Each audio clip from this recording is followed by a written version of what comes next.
Hello viewers, welcome to tips mathematics. So இந்த வீடியோவில் பார்த்தீங்கன்னா குரூப் 4 கொஷின்ஸ் தாங்க நம்ம பார்த்துட்ருக்கோம். ஸோ பொது தமிழ் கேள்விகள். ஸோ இந்த கொஷின் பேப்பர் எந்த இயர்க்கானதுன்னு பார்த்தீங்கன்னா 2019 கேட்கப்பட்ட பொது தமிழ் கேள்விகள் தான். ஓகேங்களா? ஸோ ப்ரீவியஸாக வந்து பார்த்தீங்கன்னா 2022 கேட்கப்பட்ட குரூப் 4 பொது தமிழ் கேள்விகள் வந்து நம்ம கம்ப்ளீட்டாக முடிச்சிட்டோம். ஸோ 2019 பார்த்தீங்கன்னா 60 கொஷின் வந்து நம்ம கம்ப்ளீட் பண்ணிட்டோம். இன்னும் ஒரு 2 கிளாஸ், அதாவது ஒரு கிளாஸ்க்கு 20 கொஷின்ஸ் நம்ம வந்து ஃபாலோ பண்ணிகிட்ருக்கோங்க. ஸோ இன்னும் 2 கிளாஸில் வந்து 40 கொஷின்ஸ் முடிச்சிட்டோம் அப்படின்னா நம்ம 2019 கொஷினும் கம்ப்ளீட் பண்ணிட்டு அதுக்கு முந்தின வருஷம் வந்து எந்த கொஷின் இருக்கோ அதை நம்ம பார்க்குறதுக்கு போயிடலாம். ஓகேங்களா? ஸோ அது மட்டும் இல்லாமல் ஜென்ரல் ஸ்டடீஸ்க்கும் இதே போல் வந்து 2022 கேட்கப்பட்ட கேள்விகள் அப்படின்னு சொல்லிட்டு நம்ம புதுசாக வந்து ஸ்டார்ட் பண்ணிக்கோங்க. ஸோ எல்லாத்துக்குமே தனித்தனி பிளேலிஸ்ட் வந்து கிளியராக வந்து கொடுத்துருக்கோம். ஸோ வேணுங்கிறவங்க வந்து செக் பண்ணி பார்க்கலாம். இல்லை தெரியல அப்படின்னா டிஸ்கிரிப்ஷன் கொடுத்துருக்கூடிய வாட்ஸ்அப் நம்பருக்கு நீங்கள் காண்டாக்ட் பண்ணி எனக்கு அந்த பிளேலிஸ்ட் வேணும்னு நீங்கள் கேட்டு வாங்கியும் நீங்கள் பார்த்துக்கலாம், கண்டுபிடிக்க தெரியலை அப்படிங்கிற பட்சத்தில். ஓகேங்களா? ஸோ வாங்க இன்றைக்கான முதல் கேள்வி பார்ப்போம். ஸோ கொஷின் வந்து பாருங்கள். தாய்மொழியை உயிராக போற்றுமாறு ஆசிரியர் மாணவர்களிடம் கூறினார். பொருத்தமான வாக்கியத்தை தேர்ந்தெடுக்க. ஸோ இது வந்து என்னங்க, அயர்கூற்று, நேர்கூற்று, கலவை வாக்கியம், எதிர்மறை வாக்கியம் சொல்லிட்டு 4 ஆப்ஷன்ஸ் வந்து இருக்குது. ஸோ தாய்மொழியை உயிராக போற்றுமாறு ஆசிரியர் மாணவர்களிடம் கூறினார் அப்படிங்கிறது இது வந்து நேர்கூற்று கண்டிப்பாக கிடையாது. ஓகேங்களா? நான் வந்து இன்னொருத்தவங்கள்ட்ட இப்படி சொன்னேன் அப்படிங்கிறது தான் நேர்கூற்று. நான் இப்படி வந்து சொல்கிறேன் அப்படிங்கிறது. இவர்கிட்ட அப்படி சொன்னார் அப்படிங்கிறது நேர்கூற்று கிடையாது. டைரக்ட் ஸ்பீச், இன்டைரக்ட் ஸ்பீச்னு இங்கிலீஷில் படிச்சிருப்பீங்க இல்லைங்களா? ஸோ இது வந்து என்னதுங்க, ஒருத்தவர் இன்னொருத்தவர்கிட்ட சொன்னார், அப்போ ஆசிரியர் மாணவர்கிட்ட சொன்னார் அப்படிங்கிறது வந்து அயர்கூற்று. ஓகேங்களா? ஸோ இது கலவை வாக்கியமும் வராது, எதிர்மறை வாக்கியமும் வராது, நேர்கூற்று வாக்கியமும் வராது. அயர்கூற்று வாக்கியம் தான் நமக்கு வரும். ஓகேங்களா? ஒருத்தர் இன்னொருத்தர்கிட்ட இப்படி சொன்னார் அப்படின்னு வந்துருச்சுனாலே அது வந்து அயர்கூற்று வாக்கியம். அடுத்தது 2வது கொஸ்டின் வந்து பாருங்கள். பாத்திமா திருக்குறள் கற்பித்தாள். ஃபாத்திமா திருக்குறள் கற்றாள் அப்படின்னு வந்துருந்துச்சுன்னா அது தன்வினை வாக்கியமாக இருந்திருக்கும். ஸோ ஃபாத்திமா வந்து திருக்குறள் கற்பித்தாள், வேறு யாருக்கும் அந்த செயலை வந்து இவங்க பண்ணி கொடுக்குறாங்க. அப்போ அது என்னது, பிறவினை வாக்கியம். ஓகேங்களா? அடுத்தது 3வது கேள்வி வந்து பாருங்கள். அவன் சித்திரையான் எவ்வகை பெயர். ஸோ சித்திரையான் அப்படிங்கிறதுல பார்த்திங்கன்னா சித்திரை அப்படின்றது வந்திருக்கு இல்லைங்களா? ஸோ சித்திரைங்கிறது என்னது, ஒரு மாதம், தமிழ் மாதம் இல்லையா? அப்போ மாதம் அந்த மாதிரி வந்துருச்சுனாலே காலப்பெயர். ஓகேங்களா? காலப்பெயர். ஸோ சித்திரையான் அப்படிங்கிறது காலப்பெயர். ஸோ இது வந்து எங்கே இருக்குதுன்னு பார்த்திங்கன்னா நம்மளோட தமிழ் புது சமச்சீர் புத்தகத்தில் நமக்கு இது எல்லாமே இடம்பெற்றிருக்கு, புக் பேக்லேயே. ஓகேங்களா? அடுத்தது 4வது கேள்வி. வேற்றுமை உருபை இணைத்து தொடரை ஒழுங்குபடுத்தி எழுதுக. ஸோ வேற்றுமை உருபு அப்படின்னா நமக்கு ஒரு 8 இது இருக்குது இல்லைங்களா? முதல் வேற்றுமை, 2ஆம் வேற்றுமை, 3ஆம் வேற்றுமை சொல்லிட்டு அதில் 6 வேற்றுமை உருபுகள் வந்து நமக்கு இருக்குது. ஸோ அந்த 6 வேற்றுமை உருபுகள் என்னென்ன தெரிஞ்சுது அப்படின்னா கமெண்ட் செக்ஷனில் கமெண்ட் பண்ணுங்கள். ஸோ அந்த 6ல் இந்த சென்டென்ஸுக்கு எது தேவைப்படுதோ அதை நம்ம இன்புட் கொடுத்து ஆன்சரை செக் பண்ணிடுவோம். மாணவர்கள் வட்டமாக உட்கார செய்க. ஸோ இது வந்து கரெக்டாக இருக்கா, தப்பாக இருக்குது? ஸோ மாணவர்களை வட்டமாக உட்கார செய்கன்னு வந்திருந்தா இது சரியாக இருந்திருக்கும் இல்லையா? அப்போ மாணவர்களை அப்படின்னு சொல்லிட்டு ஐ அப்படிங்கிற ஒரு விஷயத்தை நம்ம வந்து உள்ளே வந்து கொண்டு வரோம். மாணவர்களை வட்டமாக உட்கார செய்க. ஸோ 2ஆம் வேற்றுமை உருபை வந்து நம்ம உள்ளுக்குள்ளே கொடுக்குறோம். ஓகேங்களா? அடுத்தது 65வது கேள்வி. சொற்களை ஒழுங்குபடுத்தி சொற்றொடர் ஆக்குதல். ஸோ ஆப்ஷன்ஸை ரீட் பண்ணி பார்ப்போம். மாலை மீது மழையின் மழை பெய்தது நேற்று. ஸோ ஃபுல்லாக வேர்ட்ஸ் வந்து மிக்ஸ் ஆகிருக்கு, ஷஃபிள் ஆகிருக்கு. இது கரெக்டாக இருக்காது.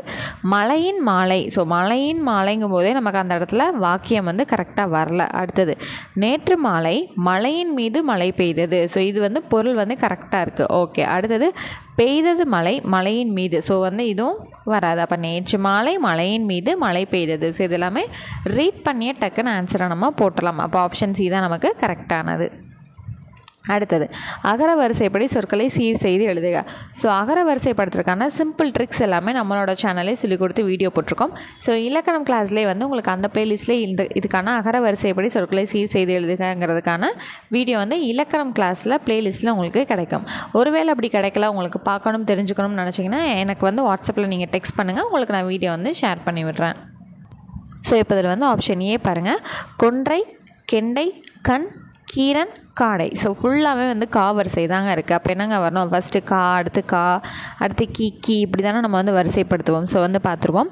ஸோ ஃபஸ்ட்டு இதில் நமக்கு வந்து கா இருக்குது. அப்போ கண்ணுங்கிறதா நமக்கு ஃபர்ஸ்ட் வரணும். அடுத்து வந்து கா அப்படிங்கிறதுக்கு காடை இருக்குது. அப்போ எப்படி நம்ம வரிசைப்படுத்திருப்போம், ஃபஸ்ட்டு கண் வரணும், அடுத்து காடை வரணும், அதுக்கப்புறம் கீ இல்லை ஆனால் கீ இருக்குது, கீரன் இருக்குது இல்லையா? கி அது இருக்குது. அதுக்கப்புறம் பார்த்திங்கன்னா கே வந்ததுக்கப்புறம் தான் கோ வரணும். அப்போ இது 4, இது 5. அப்போ இங்கே பாருங்கள், கண், காடை, கீரன், கெண்டை, கொன்றை. ஸோ நம்ம சரியாக வரிசைப்படுத்தி சொல்லியிருக்கோம். ஆப்ஷன் சி தான் நமக்கு சரியானது. அடுத்தது சொல்லிற்கேற்ற பொருள் அறிக. ஸோ சொல்லுக்கு ஏற்ற மாதிரியான பொருள் வந்து சரியாக கொடுக்கணும். வலிமை, நான், கான், துணி. ஸோ சரியான பொருள் வந்து நமக்கு எதுக்கு அமைஞ்சிருக்கு அப்படின்னு பார்த்திங்கன்னா வலிமைனா திண்மை. ஓகேங்களா, வலிமைனா திண்மை. மற்ற எதுக்குமே வந்து சரியான பொருள் வந்து நமக்கு இடம் பெறல. அப்போ ஆப்ஷன் ஏ தான் நமக்கு சரியானது. அடுத்தது 68 சரியான இணையை தேர்ந்தெடு. இது வந்து அவ்வளோ தடவை ரிப்பீட்டடுங்க. இந்த மறை இந்த மறை, இந்த மறைக்கான பொருள் என்ன, இந்த மறைக்கான பொருள் என்னங்கிறத கரெக்டாக வந்து நம்ம பொருத்தணும். ஸோ மோஸ்ட் ரிப்பீட்டடான இது ப்ரீவியஸ் கொஷின். எதுலங்க குரூப் 4 குரூப் 2 எதுன்னு கேட்டிங்கன்னா ஓவரால் டிஎன்பிஎஸ்சி ஹிஸ்ட்ரி அந்த questions. History means overall TNPSC பொதுத்தமிழ் கொஷின்ஸை நீங்கள் எடுத்து பார்த்தீங்க அப்படின்னா வாட் எவர் த எக்ஸாம் எதுவாக வேணாலும் இருக்கலாம், குரூப் 1 குரூப் 2 குரூப் 3 எந்த இதுக்கானாலும் தமிழ் எலிஜிபிலிட்டியாக இருக்கலாம், வாட் எவர் த எக்ஸாம், இந்த கொஷின் வந்து அத்தனை தடவை நமக்கு ரிப்பீட்டடானது. ஒன்றும் இல்லை, இப்போ தினம் 10 தமிழ் ப்ரீவியஸ் கொஷின் அப்படின்னு சொல்லிட்டு நம்மள்ட்ட ஒரு பிளேலிஸ்ட் இருக்குது. வெறும் 2023 கேட்கப்பட்ட கேள்விகள் தான் பார்த்துருப்போம். அதிலே பார்த்திங்கன்னா இந்த கேள்வி வந்து அத்தனை தடவை நமக்கு வந்திருக்கும். வெறும் 2023 மட்டுமே. ஓகேங்களா, ஸோ தெளிவாக தெரிஞ்சு வச்சுக்கணும். சின்ன ரயில வரக்கூடிய மறை அப்படின்னா மான், பெரிய ரை வச்சு வரக்கூடிய மறைனா வேதம். இது நமக்கு எக்ஸாக்டாக ஒரு புக் பேக்கில் இருக்குங்க. 6th ஸ்டாண்டர்ட் தான் நினைக்கிறேன். ஸோ எக்ஸாக்ட் புக் பேக்லேயுமே நமக்கு இடம் பெற்றிருக்கு. இது இந்த மறைனா மான், இந்த மறைனா வேதம். அப்போ ஆப்ஷன் ஏ தான் நமக்கு சரியானது. ஸோ வந்து மார்க் பண்ணி வச்சுக்கோங்க. ஸோ 8 கொஷின்ஸ் பார்த்துட்டோம். ஸோ அடுத்து 9th கொஷின். ஜெராக்ஸ் என்ற ஆங்கில சொல்லுக்கு நேரான தமிழ் சொல். ஈஸியாக வந்து போட்டுடலாம், ஒளி நகல். ஸோ உங்களுக்கு வந்து எதில் கன்ஃபியூஸ் ஆகும்னா இந்த லீயாங்கிறதான் நமக்கு கன்ஃபியூஸ் ஆகும். இந்த ஒளி பார்த்திங்கன்னா லைட்டை குறிக்கிறது, இந்த ஒளி வந்து சவுண்டை குறிக்கிறது. நமக்கு வந்து ஒளி நகல் அப்படிங்கிறப்ப என்னங்க, அந்த லைட் அடித்து தானே நமக்கு ஜெராக்ஸ் எடுக்கும். அப்போ எந்த லீ வந்திருக்கணும், லைட்டுக்குரிய லீ தான் நமக்கு வரணும். ஓகேங்களா. அடுத்தது 10வது கேள்வி. மா ஓரெழுத்து ஒரு மொழியின் பொருள். ஸோ இதுக்கு மொத்தம் மா அப்படிங்கிறதுக்கு மொத்தம் 12 பொருள் இருக்குங்கிறது நமக்கு தெரியும். 6வது முதல் உரைநடை பாடத்திலே நமக்கு மா அப்படிங்கிறதுக்கு ஒரு 12 பொருள்கள் வந்து படிச்சிருப்போம். பெரிய, திருமகள், அழகு, அறிவு, அளவு, அழைத்து, துகள், மேன்மை, வண்டு, வயல். ஸோ இந்த மாதிரி வந்து 12 பொருள்கள் நம்ம படிச்சிருப்போம் இல்லைங்களா. ஸோ அந்த 12 பொருள் வந்து நமக்கு பெரிய அப்படிங்கிற ஒரு சொல் தான் இங்கே இடம்பெற்றிருக்கு. ஓகேங்களா. ஸோ மா அப்படிங்கிறதுக்கு பெரிய அப்படிங்கிறது பொருள். ஓகேங்களா. ஸோ அடுத்தது வந்து பார்த்திங்கன்னா பாகற்காய் எப்படிங்க பிரிக்கணும், அதே பாடத்துலேருந்து பாகற்காய் அப்படிங்கிறத நம்ம கொடுத்துருக்காங்க. பாகுக்கூட்டல் அழிக்கூட்டல் காய். ஸோ இது வந்து என்னென்னா பாகற்காய்னா கசப்பான காய் இல்லையா. ஸோ நம்ம தமிழில் வந்து சீர்மையான மொழி நமக்கு எப்படி வந்து கொடுத்துருக்காங்க அப்படின்னா இனிப்பு அல்லாத காய் தான் இந்த பாகற்காய் அப்படிங்கிறத. பாகுனா என்னதுங்க, இனிப்பு, அல்னா இனிப்பு அல்லாத காய் அப்படிங்கிறத நமக்கு டிஃபைன் பண்ணியிருக்காங்க அப்படின்னு சொல்லியிருக்காங்க. ஓகேங்களா. அடுத்தது 72 12வது கேள்வி. பை நினம் பிரித்து எழுதுக. பை அப்படின்னு வந்துட்டாலே நம்ம எப்படிங்க பிரிப்போம், பசுமை கூட்டல் நினம், அவ்வளோதான். பை நினம்கான இலக்கண குறிப்பு கேட்டால் என்ன பண்ணுவீங்க, பண்பு தொகை. ஓகேங்களா. ஸோ இதுலேருந்தே இன்னொரு கொஸ்டினும் நம்ம தெரிஞ்சுக்கிட்டோம். அடுத்தது திருத்தொண்டர் புராணம் என்ற அடைமொழியால் அழைக்கப்படும் நூல் எது. ஸோ இதே கொஸ்டின் பேப்பர்லேயே இன்னொன்று நமக்கு என்ன கேட்டிருந்தாங்கன்னா பெரிய புராணத்துக்கு சேக்கிலார் பெரிய புராணத்துக்கு சேக்கிலார் வச்ச பேர் என்ன அப்படிங்கிறது இதே கொஸ்டின் பேப்பரில் தான் கேட்டிருந்தாங்க. அதே கொஸ்டின் பேப்பரில் பெரிய புராணத்துக்கு இன்னொரு கேள்வி வந்து இடம்பெற்றிருக்கு பாருங்கள். திருத்தொண்டர் புராணம் என்ற அடைமொழியால் அழைக்கப்படும் நூல் எது அப்படின்னா பெரிய புராணம். ஸோ அவரை வச்ச பேர் தான் என்னவா வந்து மாறி இருக்கு, பெரிய புராணம். ஸோ 13 கொஷின்ஸ் பார்த்துட்டோம். அடுத்து 3 அடி சிற்றலையும் 6 அடி பேரலையும் கொண்ட அகவர் பாக்களால் ஆன நூல் எதுனா ஐங்குறுநூறு. ஸோ இதே கொஷின் வந்து ப்ரீவியஸாக பல தடவை நம்ம வந்து பார்த்துருக்கோம். ஓகேங்களா. ஸோ அடுத்தது தவறான இணையை வந்து நம்ம கண்டுபிடிக்கணும். மணத்தக்காளி வாய்ப்புண்ணுக்கு தான், முசுமுசுக்கை வேறு வந்து இருமலுக்கு, வேப்பங்கொழுந்து வந்து மார்பு சளிக்கு, அகத்திக்கீரை வந்து கண்ணோய் அப்படிங்கிறது நமக்கு தவறானது. ஓகேங்களா. இதுக்கு சரியான ஆன்சர் வந்து தெரிஞ்சுது அப்படின்னா கமெண்ட் செக்ஷனில் கமெண்ட் பண்ணுங்கள். அடுத்தது பொருந்தாத இணை. ஒன்ஸ் அகைன் வந்து பொருந்தாததான் நம்மளுக்கு வந்து கேட்டிருக்காங்க. ஸோ மேற்கு மலையில் இருந்து வந்தவை வந்து சந்தனம், ஆரம். கீழ்கடலில் விளைந்தவை பவளம். தென்கடலில் இருந்து கிடைத்தவை முத்து. ஆமாம், தென்கடலில் இருந்து கிடைத்தது தானே முத்து. இதுக்கு தனியாக ஒரு பாடமே நம்ம வந்து 7வதில் வந்து படிச்சுட்ருக்கோம். 7வதுலேயும் வரும், நமக்கு 8th தமிழ்லையுமே கூட வந்து இது வந்திருக்கோம். ஓகேங்களா. ஸோ வடமலையில் இருந்து வந்ததுங்கிறது வந்து கறி மிளகுங்கிறது நமக்கு தவறானது. ஓகேங்களா. ஸோ வடமலையில் இருந்து வந்தது கறி, அதாவது மிளகு அப்படிங்கிறது நமக்கு தவறானது. ஸோ அடுத்த கொஷின். அகர வரிசைப்படுத்துக. என்னங்க ஃபுல்லாக வந்து மா வரிசை வந்து நமக்கு கொடுத்துருக்காங்க இல்லையா. ஸோ ஃபஸ்ட்டு மா அப்படிங்கிறதுக்கு நமக்கு மருங்கைன்றது இருக்குது. மா வந்து நமக்கு இல்லை. அடுத்து மீ அப்படிங்கிறதுக்கு மிளகு இருக்குது. நமக்கு அடுத்தது வந்து மீ கிடையாது. அப்போ மூ அதுக்கு நம்ம போகணும் இல்லையா. மூக்கு வந்து முசிறி இருக்குது. மூவுக்கு வந்து மூதூர் இருக்குங்க. ஸோ லாஸ்ட்டாக மேற்கு வந்து மேற்கு மலை அப்படிங்கிற வந்துடும். அப்போ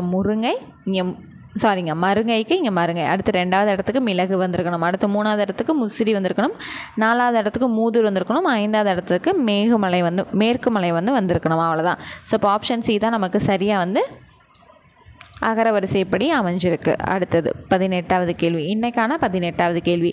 தென்னாட்டை தன்னந்தனியே ஆண்ட பெண்ணரசி என்னும் புகழை பெற்றவர் யாருங்க? அவ்வியஸாக ராணி மங்கம்மாள் தான். முடிஞ்சு. ஓகேங்களா. அடுத்தது 79. இன்றைக்கான 19வது கேள்வி. காடுகளில் வாழ்ந்த மக்கள் விலங்கின் பெயர் கொண்டு அமைந்த ஊரின் பெயர் என்னன்னா ஆட்டையாம்பட்டி. ஓகேங்களா.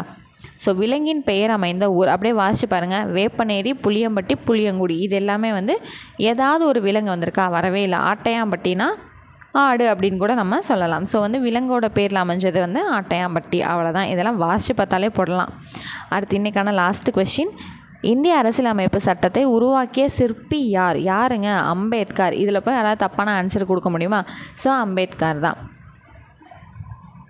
ஸோ புதுசாக இப்போ தான் படிக்கிறேன் அப்படின்றவங்களுக்கு இதை பார்த்தா என்னங்க சோசியல் ஸ்டடீஸில் வர வேண்டியதெல்லாம் பொதுத்தமிழில் வந்திருக்குன்னா பொதுத்தமிழ்லையும் அம்பேத்கருக்கான ஒரு பாடம் வந்து நமக்கு ஸ்கூல் புக்கில் இடம் பெற்றிருக்கு. ஓகேங்களா. ஸோ வந்து பார்த்திங்கன்னா இன்னும் ஒரே ஒரு கிளாஸ் மட்டும் நம்ம பார்த்தோம் அப்படின்னா 2வது குரூப் 4 கொஷின் பேப்பருமே நம்ம முடிச்சிடுவோம். 2022 ஆல்ரெடி முடிச்சிட்டோம். 2019 வந்து நாளையோடு நம்ம கம்ப்ளீட் பண்ணிட்டு அதுக்கு அடுத்து முந்தின கொஷின் பேப்பருக்கு வந்து நம்ம ஜம்ப் பண்ணிடுவோம். ஸோ நீங்கள் ஸ்டார்டிங்கில் வந்து இந்த பொதுத்தமிழ் வந்து ப்ரீவியஸ் கொஷின் பார்த்ததுக்கும் இப்போ நீங்கள் அடுத்தடுத்த வீடியோஸ் பார்க்குறதுக்கும் வந்து ரேட்டிங்ஸ் வந்து ரொம்பவே குறைஞ்சிருக்குங்க. ஸோ இந்த வீடியோஸ் வந்து யூஸ்ஃபுல்லாக இல்லை, வேண்டாம், நம்ம வேறு எது மேக்ஸ் மட்டுமே நம்ம போய்க்கலாம் அப்படின்னா தாராளமாக சஜஷனில் வந்து தெரியப்படுத்துங்க. இல்லை ஓகேங்க எங்களுக்கு யூஸ்ஃபுல்லாக தான் இருக்குது அப்படின்னு ஃபீல் ஆச்சுன்னா ஓகே குட் நம்ம இதை கண்டினியூ பண்ணலாம் அப்படிங்கிறதையும் வந்து கமெண்ட் செக்ஷனில் வந்து சொல்லுங்கள். ஸோ நெக்ஸ்ட் கிளாஸில் மீட் பண்ணுறேன். தேங்க்யூ.